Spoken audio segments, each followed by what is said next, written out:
Sudah ya, Pak? Baik. Assalamualaikum warahmatullahi wabarakatuh. Berjumpa kembali dengan saya Angker Ludiarto di ALC Channel.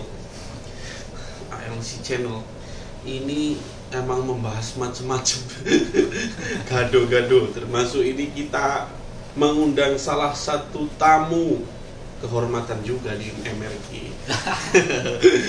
Yaitu, silakan, Kong. Kita biasanya manggilnya Kong, walaupun belum sepuh. atau emang udah ngkongkong tapi awet muda. Silakan diperkenalkan diri, Kong. Nama saya Ari, biasa dipanggil Ari. Nah itu, jangan sampai ntar ngirim ceko kesasar lagi. Mana nih Kong Ari ya? Pada jadi bantal di rumah. Gara-gara ngerubah jadi Kong Ari. Oke, jadi kita mau tanya-tanya aja sini, Kong. Artinya apa ya namanya ya?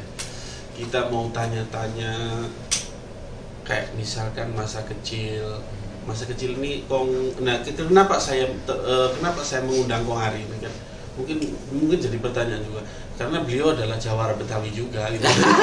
Artinya yang punya wilayah harus saya sapa dulu nih kan gitu kan. Ya mungkin bisa diceritain masa kecilnya itu di mana, aslinya ini keturunan mana, jangan-jangan ada keturunan sana gitu, keturunan Arab atau keturunan Cina kan bisa jadi kan. Iya benar sih, emang aslinya ada keturunan Cina Medan, kakek Cina Medan. Oke.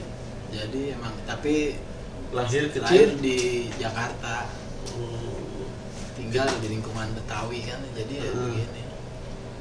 Jadi Betawi lah ya. Iya, jadi Betawi.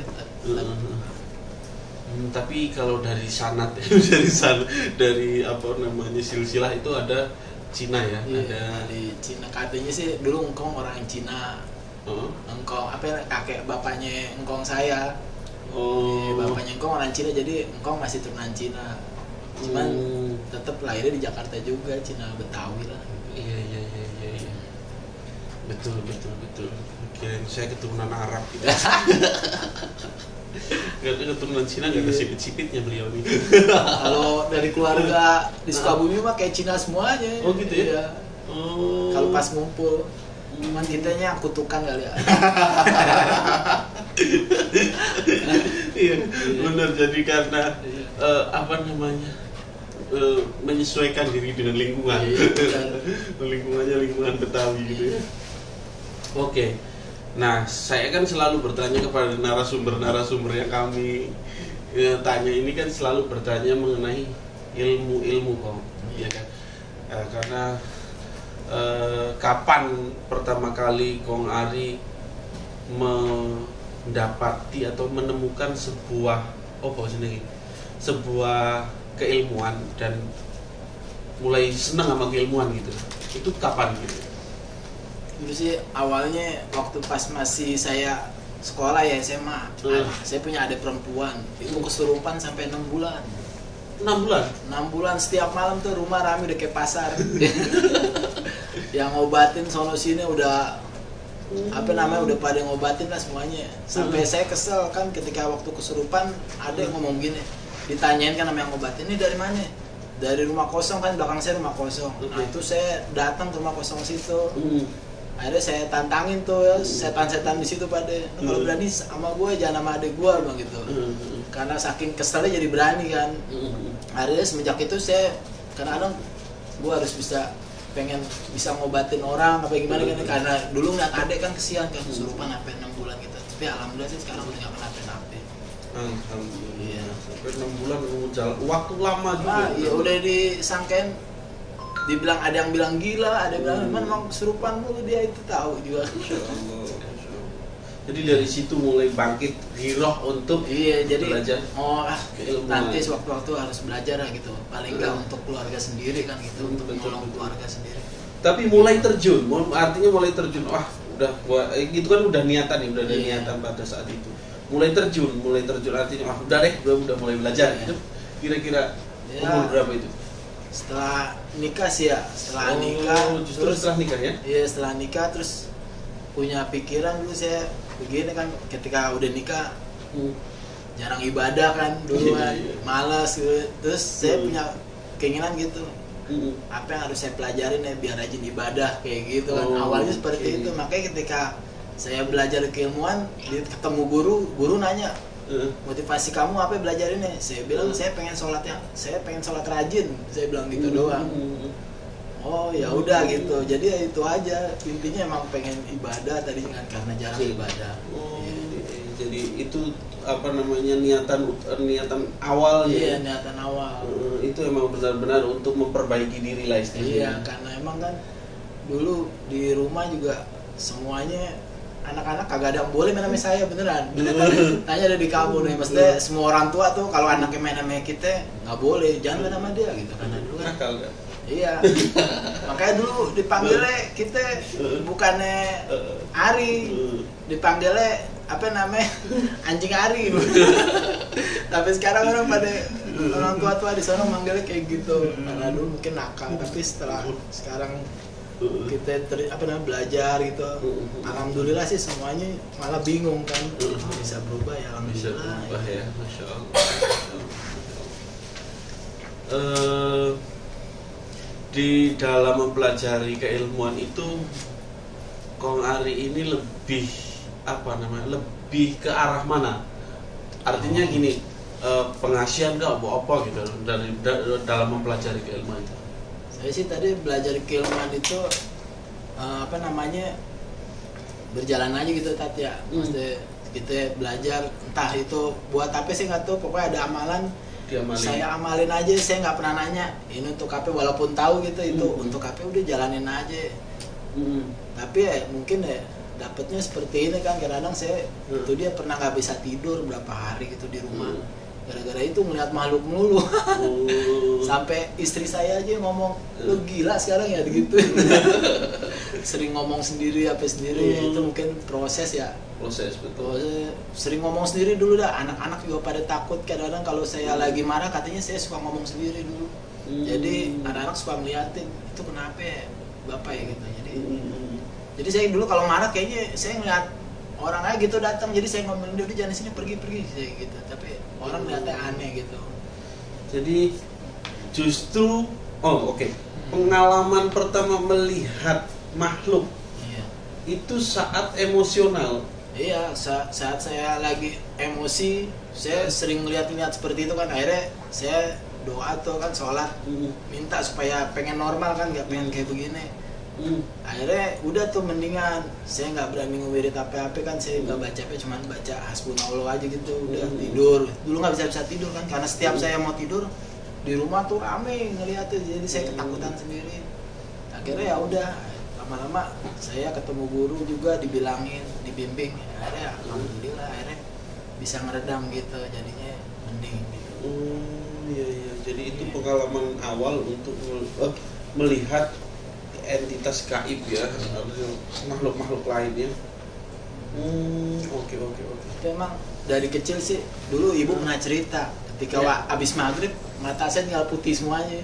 Oh, pernah cerita begitu? Iya, ibu tuh dulu kalau cerita, dulu rumah nakutin waktu masih kecilnya. Jadi ketika kalau mau maghrib mata saya berbalik putih doang. Tapi ntar udah gitu kan. Jadi kayak begitu. Tapi ya, itu nggak tahu ya, itu pengaruh juga ke masa sekarang atau enggak sih, kurang paham. Biasanya sih berpengaruh biasanya. Itu merupakan tanda-tanda tertentu ya pada anak atau pada seseorang, itu mempunyai tanda-tanda tertentu untuk orang tersebut mempunyai kemampuan tertentu. Biasanya sih gitu ya. Mungkin itu tanda-tandanya dari kecil juga gitu. Oke. Terus apa yang menurut Kong Ari itu selama ini kan sudah belajar dari semenjak habis nikah sampai sekarang ini, berarti kan udah berpuluh tahun udah belajar keilmuannya. Terus keilmuan apa yang menurut Kong Ari ini paling berkesan? Berkesan itu dalam artian terngiang-ngiang gitu. Paling berkesan. Kalau saya sih paling berkesan, saya anggap berkesan ya semuanya, karena dengan saya belajar ilmu itu saya banyak kenal orang, saya rajin silaturahim kan, sono mari, kenal mbak guru, kenal sama semuanya. Jadi ya hitungannya itu ngebuka semuanya kan, jadi saya jadi silaturahim, saya kenal sama orang-orang baik, saya kenal sama guru-guru, jadi alhamdulillah banyak merubah cara berpikir saya juga kan, kayak gitu. Itu sih ya, jadi semuanya berkesan. Semuanya berkesan karena mempunyai cerita sendiri-sendiri. Tapi kan dari yang berkesan itu ada yang paling berkesan, Pak. Iya, kalau menurut jenengan tuh kan ada yang paling berkesan. Ya mungkin gini, mungkin pertama kali ngontak orang bisa mental atau itu kan contoh aja, atau pertama kali melet orang kenal. Tapi kalau pertama kali melet, saya dulu nggak pernah belajar, Mbah. Saya nggak pernah belajar melet apa-apa. Tapi ketika itu saya seneng sama perempuan tuh. Saya ngeliat, wah kayaknya saya pengen bener-bener nih. Cuman nggak tahu kenapa di hati saya ada gerakin, ambil fotonya.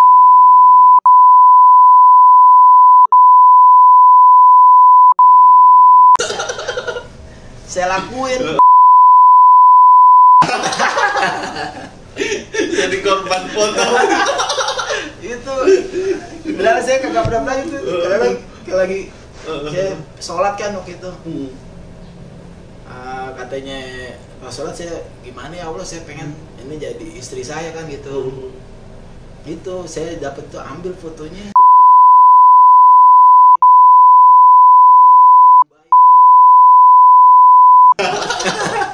Nggak tahu itu. Ini baru saya buka di sini. Mudah-mudahan bini saya nggak nonton ya. Takut sadar dia. Tersadar dia kabur lagi. Enggak.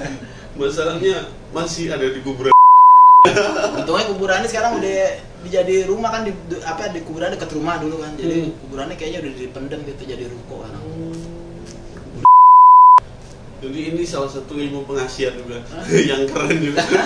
Tapi itu dapatnya tanpa guru itu. Iya. Jadi semacam ilmu laduni ya kok. Iya. Bisikan ya. Iya, kayak bisikan saya gituin aja, saya bilang nggak pernah belajar apa. Oke, saya dengar-dengar kan juga Kong Ari kan belajar juga di Al-Hikmah. Iya. Berapa tahun berarti di Al-Hikmah? Oh, lama ya. Ada kali 10 tahun lebih mungkin ya. Iya. 10 tahun ya. Jadi semenjak perawat siapa? Dulu saya pertama perawat di Cawang sama guru tuh Bang Mul. Terus muter aja ke sono kemari lah, ke pusat, ke apa namanya, Abah Sapi toh juriatnya, Haji Wa, terus Haji AA, Abah Iskandar, muter aja di situ kenal banyak teman-teman. Pokoknya banyak silaturahim lah, banyak berkah juga saya di situ. Ya, kenapa saya bahas Al-Hikmah, karena saya juga orang Al-Hikmah. Jadi bukan orang luar gitu. Jadi woles saja. Gitu. Mengenai Al-Hikmah itu, pertama kali kenal Al-Hikmah siapa? Pertama kali kenal Al-Hikmah saya nggak ini, saya cuma itu dia, saya riado, saya sholat, saya minta sama Allah, ya Allah saya pengen rajin sholat, pokoknya saya minta ilmu yang nuntun saya supaya saya sholat gitu kan. Dan ketika saya belajar Al-Hikmah, saya dikasih tahu kan apa dan persyaratannya, jangan tinggalin sholat 5 waktu.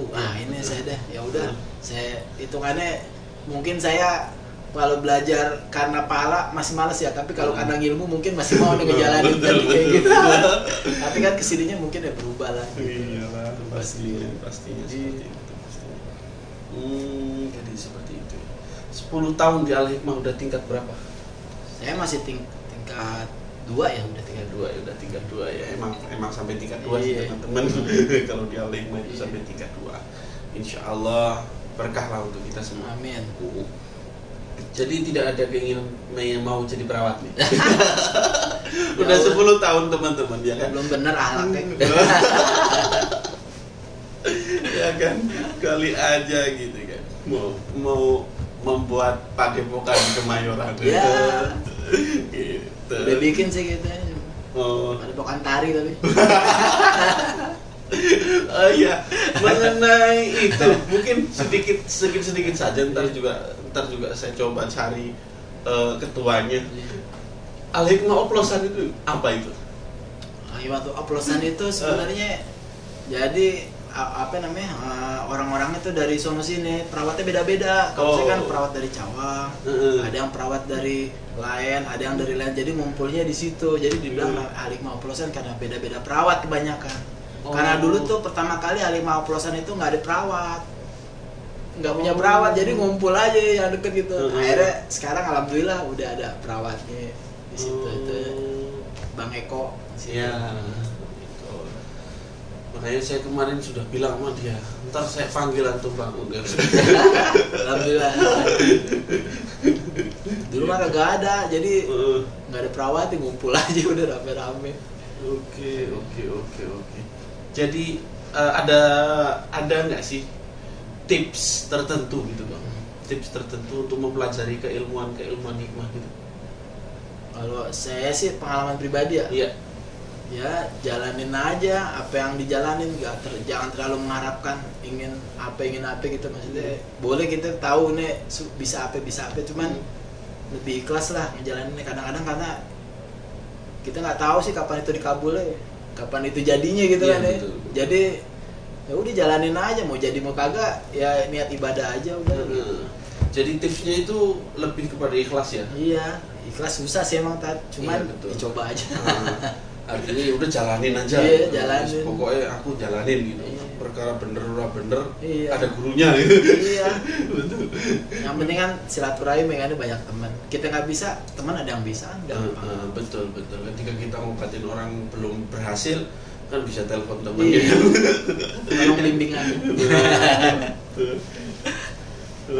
Oke. Jadi itu sih mengenai Al-Hikmah ya, Jadi selain Al-Hikmah, nah ini saya mau nanya, selain Al-Hikmah, ada nggak sih keilmuan yang kau pelajari ini dari keilmuan selain dari Al-Hikmah? Ada ya, kayak bisa diceritakan atau skrip? Kalau ada sih kayak silat kan, Cimande, karena keluarga dulu keluarga kita kan semuanya emang rata-rata masih kecil emang belajarnya silat semuanya kan. Kalau Betawi kan emang kayak gitu, jadi kecil silat, silat ngaji kan gitu, habis ngaji silat zaman kecil. Kalau yang lainnya ya ada lah belajar dari selain apa namanya Al-Hikmah ya, kayak belajar yang lain lah, tapi kan itu nggak menyimpang, yang penting kan seperti itu. Iya betul, yang penting nggak menyimpang. Iya, nggak penting nggak menyimpang, nggak ngerusak, udah jalanin. Jadi belajar ilmu lain selain ilmu Al-Hikmah, apakah kau hari ini menemukan semacam titik temu atau kolerasi? Kalau saya sih ngerasain dari setiap keilmuan itu. Setiap keilmuan itu saling mendukung ya. Kadang-kadang kita di sini dapat kan, jadi kadang-kadang ya saling mendukung aja. Apapun yang kita datang sono dapat jawaban di sono, kita datang sini dapat jawaban di sini. Selama kita mau jalan niat karena Allah, insya Allah ada aja lah ketemu jalannya. Betul. Jadi intinya sih seperti itu sih. Intinya seperti itu. Yang penting mah intinya jangan buruk sangka aja dah sama guru. Insya Allah berkah. Apapun yang guru ngomongin berkah di kita. Betul. Kunci utama emang husnudzon. Iya. Kunci utama itu emang berbaik sangka sama guru. Jadi kalau kita udah berbaik sangka sama guru, itu apapun yang guru katakan kita jadi sami'na wa ata'na. Iya. Begitu kita sami'na wa ata'na sama guru, jangankan guru salah, jangankan guru bener, salah pun bisa ditaati. Gitu. Tetapi kan nggak mungkin guru akan memberikan satu hal yang menyimpang atau suatu hal kesalahan, kan nggak mungkin. Sebenarnya begitu. Kalau saya diajarin gini, gimana? Biar aja guru yang berburuk sangka sama lo, asal jangan lo yang berburuk sangka sama guru, digituin dulu sama engkong. Oh iya betul. Guru berburuk sangka sama lo wajar, tapi lo jangan berburuk sangka dulu, guru yang ngajarin lo kan. Gitu. Oh ya udah. Iya, bahkan saya pernah mendapat satu quote apa ya, aku lupa, aku tadi udah ingat padahal. Aku lupa Pak. Jadi masalah husnudzon atau husnudzon sama guru itu, jadi emang bagian-bagian terpenting sebagai siswa atau sebagai murid, kita akan mencapai suatu keberhasilan, ya kan? Suatu keberhasilan di dalam mencari ilmu, salah satunya adalah taat kepada guru. Ini sabdanya Sayyidina Ali karamallahu wajhah. Antum nanti boleh cek syarat-syarat menjadi murid menurut Sayyidina Ali. Itu nanti diterangkan di situ. Seru sih. Ikut thariqah. Nah, Ikut thariqah ya. Nah, ini seru. Kalau ikut thariqah apa itu? Samania. Dari jalur Komodo Khalidi. Komodo Al-Khalidi. Alhamdulillah.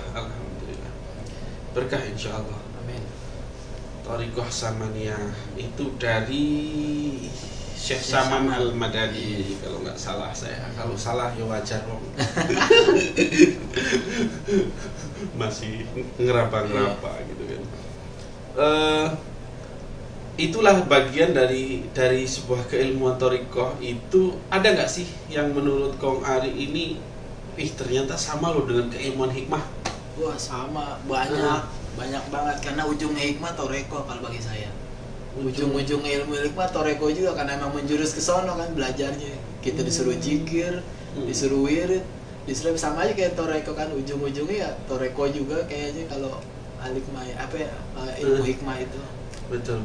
Termasuk al-hikmah juga kayaknya masuk ke thariqah nantinya. Ujungnya thariqah. Karena dulu ada ngomong juga Abah. Pak Iskandar. Ya insyaallah kalau nggak salah sih. Oke.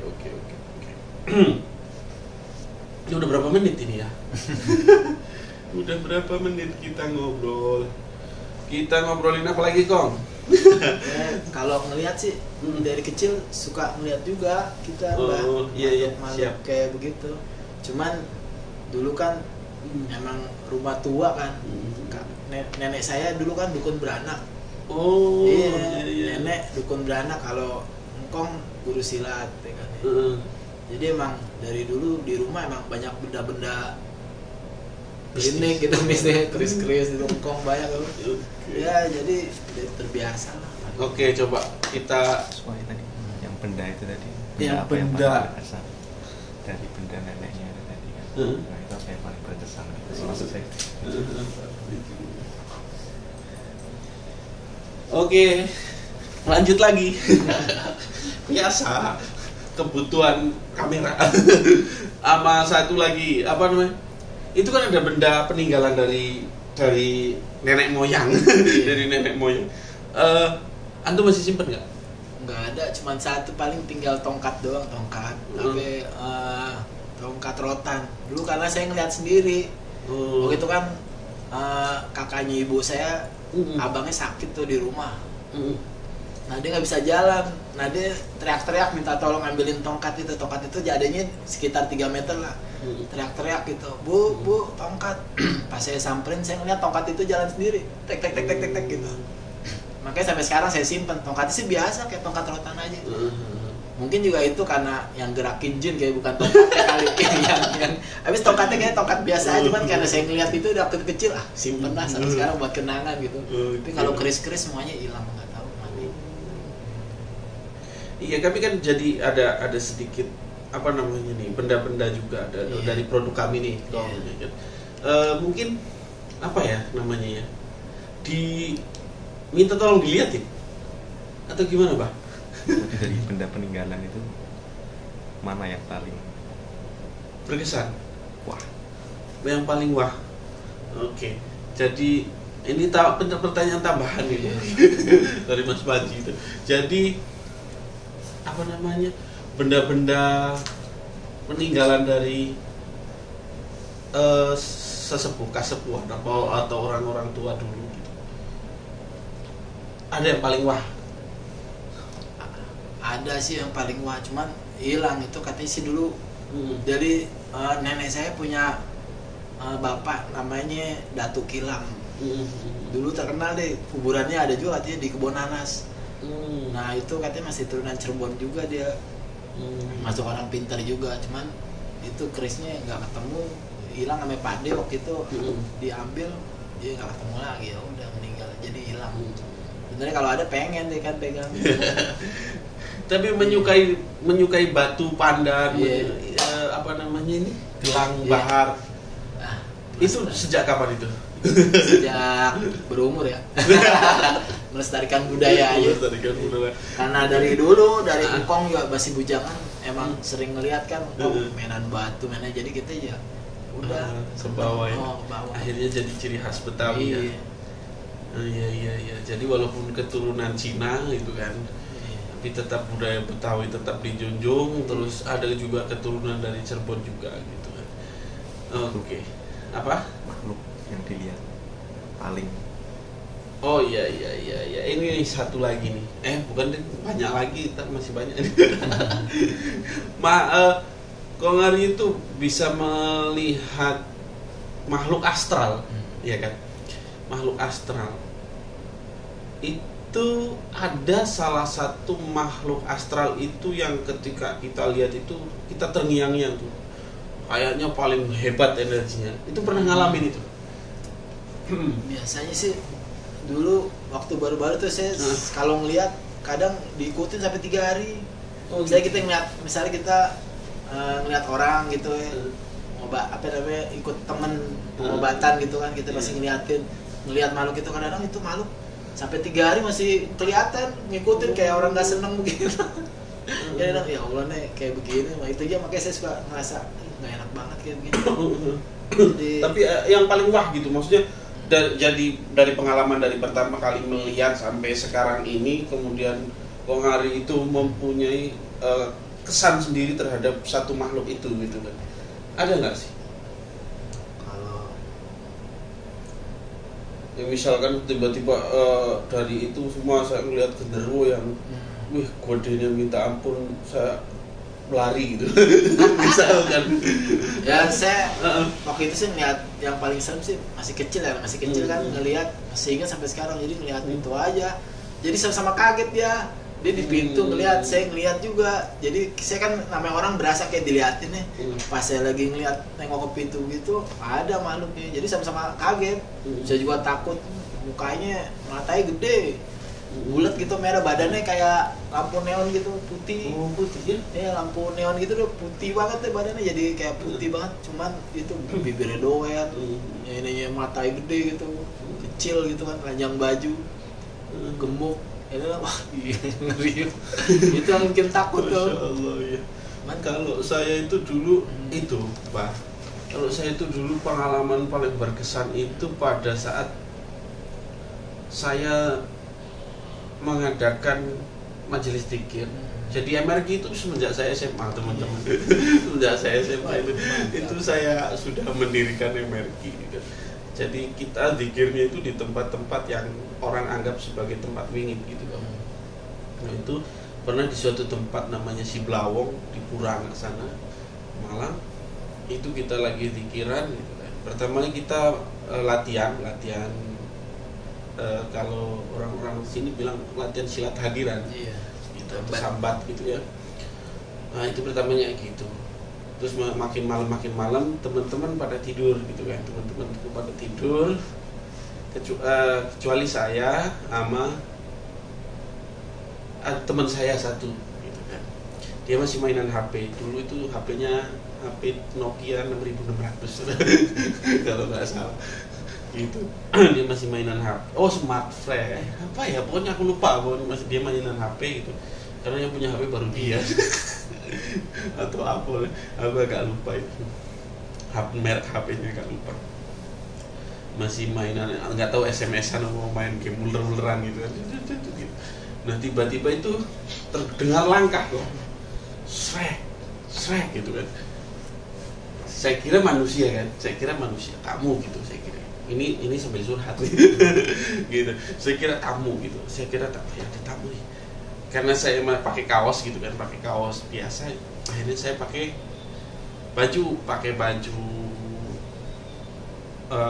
jubah. Pakai baju jubah, nah ini agak cing gitu kan. Nah, terus tapi nggak datang. Saya tungguin nggak datang. Tiba-tiba itu pohon kopo itu gedenya segini nih gedenya nih. Pokoknya kita nyakep satu itu kayaknya nggak nyakep deh, nggak cukup gitu, mungkin lebih dari segini. Nah itu pohon itu tiba-tiba digoyang dari bawah, goyang, wish. Wah itu ngeri kok. Aku nggak ngelihat wujudnya, nggak ngelihat wujudnya, tapi itu nyata bukan angin. Pertama itu kayu jati segede ini. Nah, jadi itu di Siblawang itu cuma ada batu, ya kan? Batu besar, ya nggak besar amat, seginilah batu, kemudian dikelilingi sama batu-batu kecil, itu aja. Tapi orang sebut di situ wingit gini, ceritanya banyak gitu. Berarti pohon-pohon banyak kan, rimbun di situ, pohon kopo gede-gede, terus ada pohon orang gitu, pohon punya orang, pohon jati itu masih segini ini. Itu pertama itu pohon jati dulu, melengkung dari atas begini, wah merinding, saya cerita itu, melengkung begini, terus kemudian dilepas, fus, gitu, prosar, wah, ngeri sekali saya. Akhirnya saya bangunin itu semua kan, teman-teman. Itu saya itu karena saya ketuanya ya, penanggung jawab. Itu saya sudah khawatir teman-temanku itu diambil satu aja. Saya lah orang yang paling bertanggung jawab mungkin ya. Ya walaupun kita sama-sama mau gitu kan, mau melakukan hal-hal yang di luar nalar. Nah itu berkesan banget karena saya masih belum bisa ngeliat gitu kan, tiba-tiba terjadi kayak gitu. Pohon jati jeplak sendiri, mentiur sendiri, jeplak sendiri, terus pohon kopo yang segede ini goyang, wus. Itu daun, tapi anehnya daun nggak ada yang rontok. Coba gimana ceritanya tuh? Itu bingung saya. Itu goyangnya kayak gini, jadi kayak digeterin gini, tapi nggak ada yang rontok. Satu daun pun jatuh nggak ada. Itu saya bingung tuh. Akhirnya saya bangunin semua teman-teman yang udah pada tidur kan, kita gelaran pakai kloso itu. Terus saya bangunin teman-teman, terus saya bilang, bangun. Saya kasih jadwal, baca Yasin, baca ini, sampai ke saya bacain. Wah udah baca semua. Tapi kita saling mengikat. Harapanku itu ketika diambil kena semua gitu, atau kita tetap tetap berpegangan gitu, jadi nggak sampai keambil gitu. Jadi itu teknik saya awal gitu. Jadi untuk menghadapi gitu ketika berjamaah tetap langsung tetap gitu nyambung, udah. Itu lama itu luar biasa, benar-benar itu. Sampai sekarang pun saya tidak bisa memvisualisasi apa sih yang datang saat itu, nggak bisa. Jadi itu benar-benar digerakkan oleh kekuatan mistis gitu ya, supra gitu ya. Itu ngeri, asli ngeri. Semenjak dari saat itu anak-anak yang tadinya teman-temanku juga gitu, yang tadinya tidak terlalu percaya dengan hal-hal kayak gitu, jadi percaya. Sangat percaya. Jadi sedikit saya ulas gitu ya. Kita itu zaman SMA itu sering nyari tempat-tempat kayak gitu lah. Terus makanan kita itu cuma mie goreng diremes gitu, dimakan mentah. Itu makanan kita. Jadi itu setelah, kalau nggak aku salah ingat itu udah jam 12 lebih. Terus kita habis makan bareng, makan waktu itu mie sedap goreng. Kita makan bareng dalam keadaan mentah, kelar, kita minum. Yang udah pada tepar-tepar tuh, udah pada tidur gitu kan. Nggak taunya terjadi hal yang kayak gitu, Masya Allah. Ini sih luar biasa.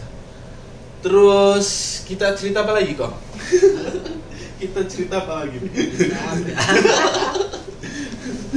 Kalau saya pernah juga saya baru ingat waktu itu di Parang Tritis. Saya diajak temen kan ke sono. Nah kan temen nginep tuh di, kalau nggak salah dulu di Bambu Cottage deh. Di Parang Tritis tuh ada Bambu Cottage gitu. Jadi saya beda kamar tuh. Kalau tante saya sama suaminya kan sama suami tantenya teman saya. Terus saya sama teman saya ada berdua. Nah itu saya baru tuh ngerasa ketakutan. Saya sampai bilang, wah saya nggak bisa balik ke Jakarta nih. Wah gila nih, gue gila. Jadi saya pas kira-kira jam 12 malam saya dengar angin tuh ser. Nah itu saya langsung kayak orang ketakutan. Takutan nih, kenapa ya perasaan gue takut. Saya ngomong sama teman saya, kenapa kok gue takut ya? Udah tidur aja gitu. Udah saya tidur, tapi saya gelisah tuh nggak bisa. Nah pas saya ngeliat teman saya, kok teman saya mukanya jadi beda semuanya, jadi kayak bercaling gitu, bosong. Saya ketakutan kan, saya tutupin pakai ini. Datang lagi tuh tantenya kan, yang dia kenapa sih Ari bilang itu. Saya ngeliat lagi, kok sama aja. Datang mukanya cemong semuanya, ada bercaling. Wah saya ketakutan. Akhirnya dipanggil itu yang apa namanya penunggu cottage itu kan, saya diliatin aja beda. Saya juga takut diliatin dia. Kayaknya saya ngeliat orang serem semua Ustaz. Saya diajak ke warung. Saya ngelihat yang apa namanya yang jaga warung kayaknya giginya begitu kan, wah ketakutan. Saya ngeliat motor nyebrang kayak banyak suara-suara gitu di sekitarnya, kayak suara wah pada berisik lah. Jadi saya ketakutan sendiri itu sampai jam 4 tuh baru saya bisa tenang, sembuh sendiri gitu. Jam 4 akhirnya bisa sembuh sih. Tapi saya ingat saya bikinin selimut terus gitu, tapi ada teman saya ngejagain, teman saya nggak berani melek, takut. Akhirnya sembuh sendiri pas jam 4, kayaknya udah berasa enak nih di badan, udah besok langsung pulang. Itu baru ketakutan saya pikir orang teman saya sampai bilang, wah gue takut nih balikin lo masih dalam keadaan gila gitu. katanya itu kata teman, aduh ada itu parantritis, paling takut itu. Iya. Di parantritis ya. Iya. Masya Allah. Ya seperti itulah. Kita bahas apa lagi Mbah? Nih Mbah. Terawangan. Oke. Ada tips-tips atau ketika orang ini kan banyak Mbah nih. Mungkin termasuk saya mungkin pengen bisa terawangan. Ada tips atau trik khusus nggak sih kalau pengen belajar gitu? Ya kalau saya sih gak paham ya, kadang-kadang itu datang gitu aja ya, mungkin dari hasil apa kadang-kadang ya zikir atau apa mungkin seperti itu.